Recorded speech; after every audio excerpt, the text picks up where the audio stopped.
यार अगर मैं तुमसे कहूं जिस फिल्म को इंडिया में लोगों ने देखकर नकार दिया था, उस फिल्म के लिए फ्रांस के लोग लाइन में खड़े होकर तालियां बजा रहे थे। और इससे भी दर्दनाक बात पता है क्या है? जिस इंसान ने वो फिल्म बनाई वो सब देखने के लिए जिंदा ही नहीं था।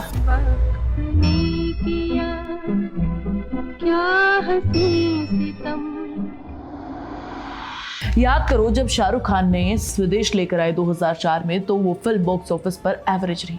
लोगों ने कहा ये SRK की फिल्म है, एक्शन कहाँ है, रोमांस कहाँ है। लेकिन आज 2026 में स्वदेश बॉलीवुड की सबसे ऑनेस्ट और मीनिंगफुल फिल्मों में से एक गिनी जाती है। लेकिन यार आज SRK भी हैं अपनी फिल्म की तारीफ सुनने के लिए अपने कानों से, लेकिन पर एक ऐसा डायरेक्टर एक्टर भी था जिसकी मास्टरपीस को उसकी जिंदगी में तारीफ नहीं मिली, जो अपनी जान से भी प्यारी फिल्म का रिजेक्शन देख नहीं पाया और आज उसकी फिल्म को जीनियस माना जाता है और अब वो इस दुनिया में है ही नहीं। ये सिर्फ गुरुदत्त की कहानी नहीं है, ये उस आर्टिस्ट की कहानी है जिसे अपने ही देश में बहुत देर के बाद समझा गया। मैं हूं सुहानी और आप देख रहे हैं फिल्मी जाटकल। आज हम बात करेंगे क्लासिक फिल्म कागज के फूल की। वक्त है मेहरबान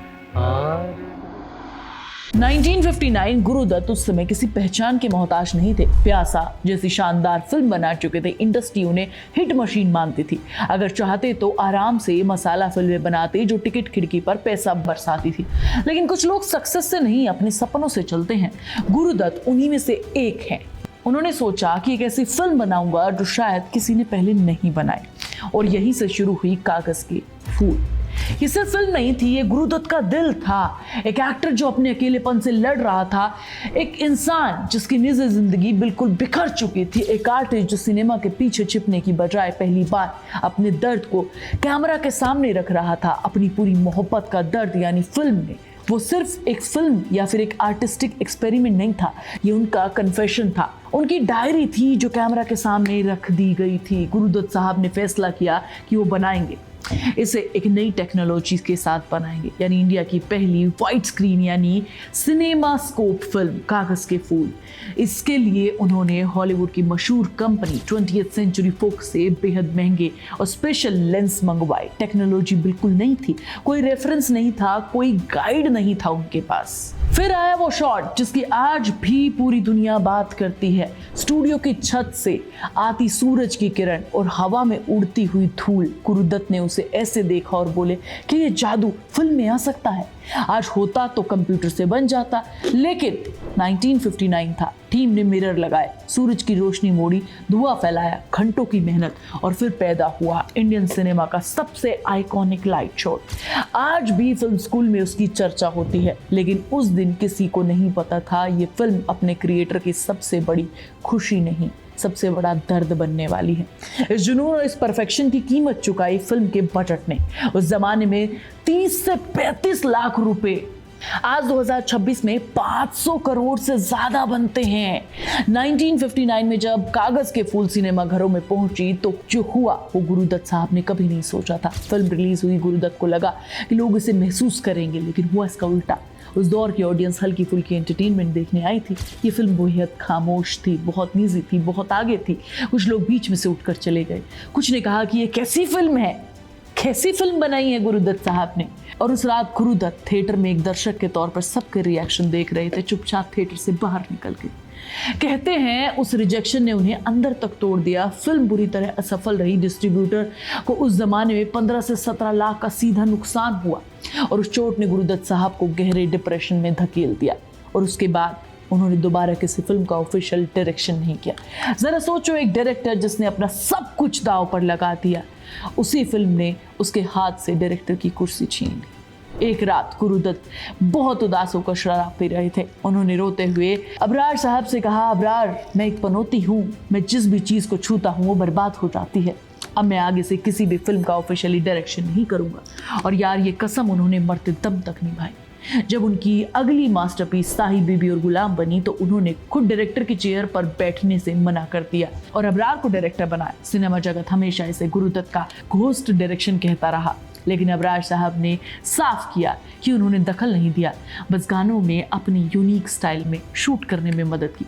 सोचो यार, एक ऐसा डायरेक्टर जिसकी फिल्म मेकिंग इतनी ऊंची थी कि टेक्निक आज दुनिया भर के स्कूल फिल्म्स में पढ़ाई जाती है, उसने एक रिजेक्शन के बाद खुद को डायरेक्टर कहने से रोक दिया। कितना दर्द रहा होगा उसके अंदर।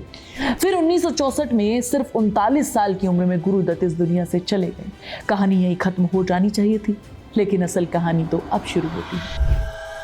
कुछ साल बाद यूरोप के क्रिटिक्स ने कागज के फूल देखी, फ्रांस में फिल्म दिखाई गई और वही फिल्म जिसे इंडिया में फ्लॉप कहा गया था वहां मास्टरपीस कहलाने लगी। लोग उसकी कहानी से ज्यादा उसकी विजुअल लैंग्वेज से हैरान थे, उसकी लाइटिंग, उसकी फ्रेमिंग, उसका दर्द। धीरे धीरे दुनिया के फिल्म क्रिटिक्स ने गुरुदत्त का नाम वर्ल्ड सिनेमा के महान डायरेक्टर के साथ लेना शुरू कर दिया। वो फिल्म इंडिया में एक हफ्ता भी नहीं टिक पाई थी।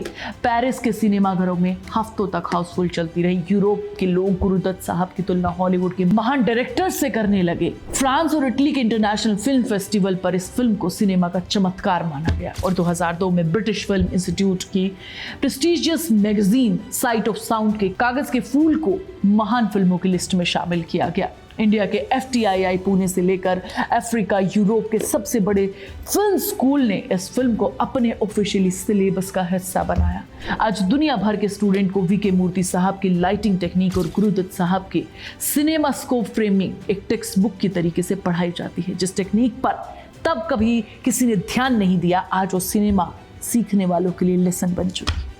यार, मुझे इस कहानी की सबसे दर्दनाक बात पता है क्या लगती है? फिल्म हिट हुई लेकिन बहुत देर से, तारीफ मिली लेकिन बहुत देर से, सिनेमा ने जीनियस कहा लेकिन बहुत देर से, कि गुरुदत्त साहब वो सब सुन ही नहीं पाए। हम सब अक्सर सोचते हैं फ्लॉप फिल्म का मतलब खराब है, लेकिन कभी कभी फिल्म का मतलब इतना भी होता है कि ऑडियंस उस फिल्म के लिए अभी तैयार ही नहीं थी। और शायद कागज के फूल भी एक ऐसी ही फिल्म थी। वो गलत नहीं थी, बस अपने समय से कहीं ज्यादा साल आगे थी। आज लोग कहते हैं कागज के फूल इंडियन सिनेमा की सबसे महान फिल्मों में से एक है, तो खुशी भी होती है और थोड़ा दुख भी होता है, क्योंकि जिस इंसान ने ये फिल्म बनाई वो ये सब सुनने के लिए हमारे बीच नहीं है। हमारी आपकी उम्र के लोगों में कईयों ने इसे नहीं देखा होगा, तो आज चाहकर देखो इसे। अगर सिनेमा लवर हो तो जानो, भारत की एक ऐसी फिल्म भी बनी थी जिसे दुनिया ने महान फिल्म का दर्जा दिया था। अब मैं तुमसे पूछना चाहती हूँ, क्या तुम्हारे हिसाब से इंडिया अपने आर्टिस्ट की कदर समय रहते कर पाता है, या हमेशा उन्हें तब समझा जाता है जब बहुत देर हो चुकी होती? कमेंट में ज़रूर बताना, मैं सारे कमेंट पढ़ती हूँ। अगर तुम्हें बॉलीवुड की अनसुनी लेकिन दिल छू देने वाली कहानियाँ पसंद है तो फिल्मी चाट गर्ल को सब्सक्राइब करो और सुहानी से मिलो अगले वीडियो में। और ये कहानी थी गुरुदत्त साहब की।